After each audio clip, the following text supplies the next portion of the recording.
చాలామంది నిన్న కూడా కొంతమంది మిత్రులు ఫోన్ చేసినప్పుడు ఎన్నికలు జరుగుతాయా జరగవా, ఏమైంది, హైకోర్టు ఏ నిర్ణయం తీసుకుంది, ఈ ఎన్నికలు జరుగుతాయా జరగవా, కోర్టు ఏ నిర్ణయం తీసుకున్నది, దీని మీద ఒకసారి మాట్లాడితే ఎన్నికలు జరిగినా అది రద్దయినా కావచ్చు కూడా. ఇంకొకటి ఇక్కడ రెండు అంశాలు ఉన్నాయి మనం ప్రధానంగా అర్థం చేసుకోవాల్సినవి. సరే, కోర్టులో ఎవరెవరు ఏమేమి వాదనలు వినిపిస్తూ ఉన్నారు, పిటిషన్ తరఫు న్యాయవాది ఏ వాదనలు వినిపిస్తూ ఉన్నాడు, ప్రభుత్వం తరఫున న్యాయవాది ప్రభుత్వ అడ్వకేట్ జనరల్ ఏ రకంగా కోర్టును తప్పుదోవ పట్టించే ప్రయత్నాలు చేస్తూ ఉన్నాడు, ప్రభుత్వం తరఫున మరొక న్యాయవాది అభిషేక్ మను సింఘ్వి ఎలాంటి లూప్ హోల్స్ను వెతుకుతూ ఉన్నాడు ఆయన.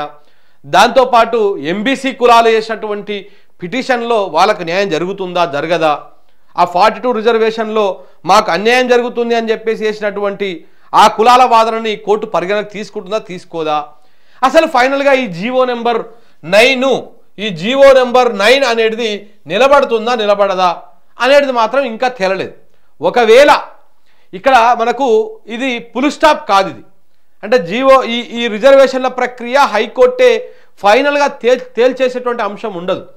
ఒకవేళ జీవో నెంబర్ 9ని కనుక హైకోర్టు కొట్టేసింది అనుకో జీవో నెంబర్ 9ని, ఇప్పుడు ప్రభుత్వం పోతుంది.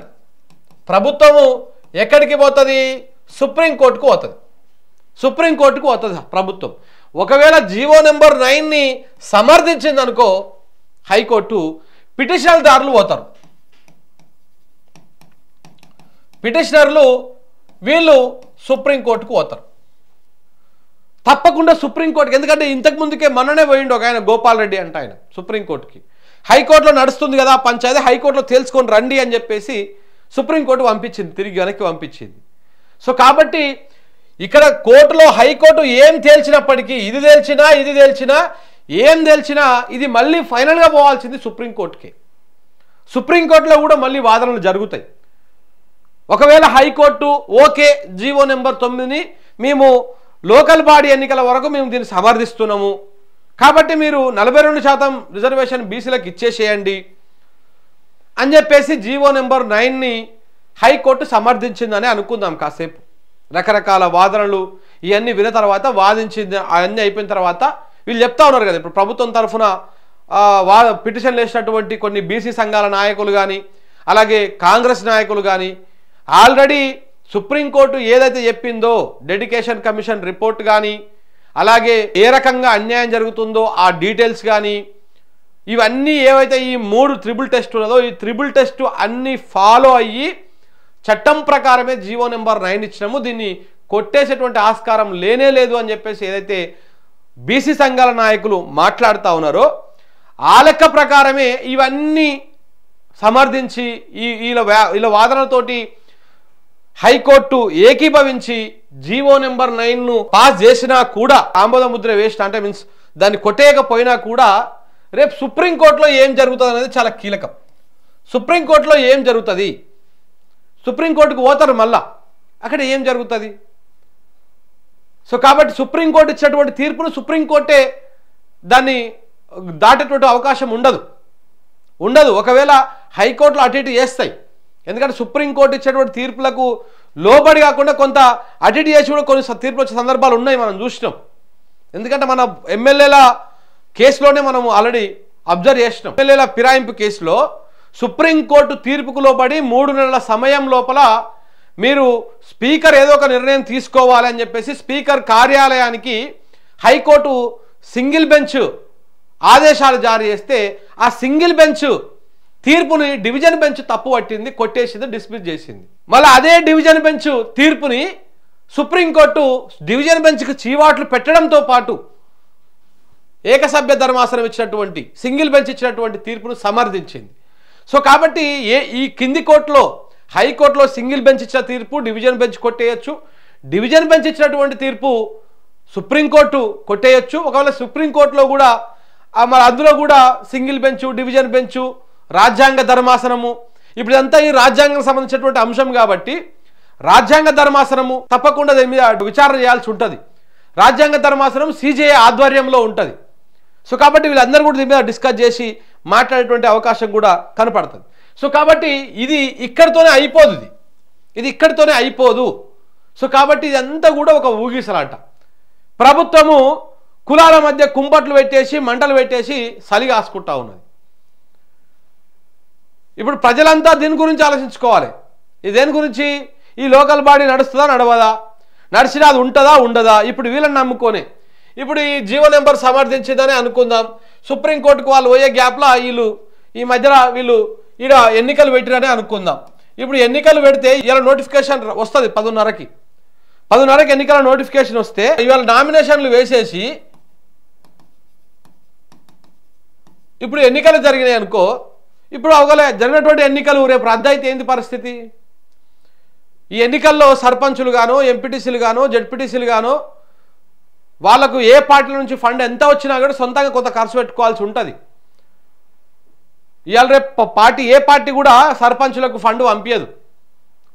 ఆయనకు ఆ స్తోమత ఉంటేనే ఆయనకు ఆ టికెట్ ఇచ్చి నువ్వు పోటీ అయ్యి అంటది, ఎంపీటీసీకి అయినా జెడ్పీటీసీకి అయినా. సో కాబట్టి ఆయన బీసీలకు 42% ఇచ్చేసారని చెప్పేసి మన బీసీ నాయకులు, గ్రామస్థాయిలో ఉన్నటువంటి నాయకులు ఎకరం అమ్మో లేకపోతే ఎన్నో అప్పు సప్పు తెచ్చో 10 లక్షలు 20 లక్షలు 30 లక్షలు ఖర్చు పెట్టుకొని ఈ ఎన్నికల్లో పార్టిసిపేట్ చేసి ఎన్నికల్లో పోటీ చేసి ఒకవేళ గెలిచినాని అనుకుందాం, ఓడినాని అనుకుందాం, ఏమైనా కానీ నష్టం అవుతుంది కదా ఒకవేళ ఎన్నికలు రద్దు అయితే. కాబట్టి ఆలోచన చేయండి. మీరు ఎన్నికల సంఘము ఎట్లాగో ఎన్నికల నోటిఫికేషన్ ఇస్తుంది కాబట్టి నామినేషన్ లేని కానీ మీరు ఖర్చులు పెట్టకండి, ఖర్చు పెట్టకుర్రి. ఈ ఉండేవో ఊసిపోయేటివో ఇవి తుమ్మితే ఊసిపోయే ముక్కు లెక్క ఉన్నది ఇవి. ఇంకొకటి ఏంటంటే బీసీ సంఘాలు కాంగ్రెస్ కలిసి బీసీల మీద పెద్ద కుట్ర చేస్తూ ఉన్నాయి, ఈ కుట్రని మనం పసిగట్టాలి. ఇప్పుడు మనకు తుమ్మితే ఊసిపోయే ముక్కు లెక్క గీ రిజర్వేషన్ల కోసమే గింత ఇది చేస్తూ ఉన్నారు. మీరు 9th షెడ్యూల్లో పెట్టించేటువంటి విధంగా ఎందుకు కేంద్ర ప్రభుత్వం మీద ఒత్తిడి చేయడం లేదు రేవంత్ రెడ్డి? ఎందుకు కాంగ్రెస్ పార్టీ ఆ ప్రయత్నం చేయడం లేదు? ఓన్లీ లోకల్ బాడీలకే పరిమితం చేసేసి దాంట్లో కూడా వస్తుందో రాదో తెలియదు, కోర్టులలో మూనుగుడు. రేపు హైకోర్టులో అనుకూలంగా వచ్చిన సుప్రీంకోర్టు పోతందుకు ఇటు రెండు పక్షాలు రెడీగా ఉన్నాయి. ఎవరికి వ్యతిరేకంగా వస్తే వాళ్ళు సుప్రీంకోర్టు పోతందుకు. ఇంత డిస్టర్బెన్సెస్ మధ్య ఇంత ఉన్నాయి. ఇప్పుడు ఎస్సీ ఎస్టీలకు ఇచ్చినటువంటి రాజ్యాంగబద్ధంగా ఇచ్చినటువంటి 25% రిజర్వేషన్ మీద ఎవడైనా కోర్టుకు పోతాడా? కోర్టుకు పోతే నిలబడతాయా? మనకెందుకు అలాంటి ఒక ప్రొటెక్టెడ్ సీల్డ్ తోటి మనకెందుకు రిజర్వేషన్లు రావు? దానికోసం కదా కాంగ్రెస్ పార్టీ కొట్లాడాల్సింది. ఇప్పుడు ఉన్న పలంగా నువ్వు పంచాయతీ ఎన్నికలు పెట్టేసి చేతులు దులుపుకొని మేము బీసీలకు కామారెడ్డి డిక్లరేషన్లో చెప్పినాం కదా 42% అని, ఇంకో ఇచ్చేసినాం అని దులుపుకున్నటువంటి ప్రయత్నం ఎందుకు చేస్తూ ఉంది? ఎవరిని మెప్పించడం కోసం ఇదంతా కూడా, ఎవరిని మభ్యపెట్టడం కోసం? ఇది గమనించాలి. పర్మనెంట్ సొల్యూషన్ చూపిస్తే కాంగ్రెస్ పార్టీ నిజంగా కమిట్మెంట్తో ఉన్నట్టు, ఇచ్చిన మాట ప్రకారం వాళ్ళకు 42% రిజర్వేషన్ ఇచ్చినట్టు. ఇక కమిట్మెంట్ కనపడతలేదు. ఇక కేవలం దాటవేత ధోరణి, అయిపోవాలి ఎట్నోట, ఇది ఒడిచిపోవాలి ముచ్చట అన్నట్టుగానే మాత్రమే కనపడతా ఉంది. సో కాబట్టి మీరు ఇలా కోర్టులు ఇది చుట్టుముట్టు కాదు.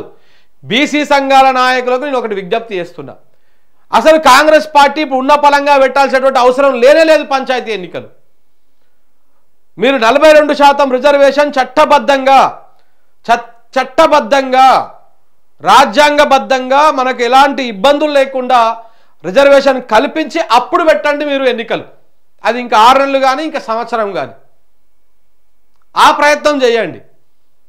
మా ప్రజలకు మేము కమిట్మెంట్ ఇచ్చినాము, హామీ ఇచ్చినాము, 42% రిజర్వేషన్ ఇస్తామని మీరు తీసుకురండి. మీరు పిలుపునివ్వండి. చలో ఢిల్లీకి పోదాం, అందరం కలిసి ఢిల్లీకి రండి. బీసీలకు 42% బిల్లును సమర్థిస్తున్న ప్రతి ఒక్కరూ ఢిల్లీకి రావాలి.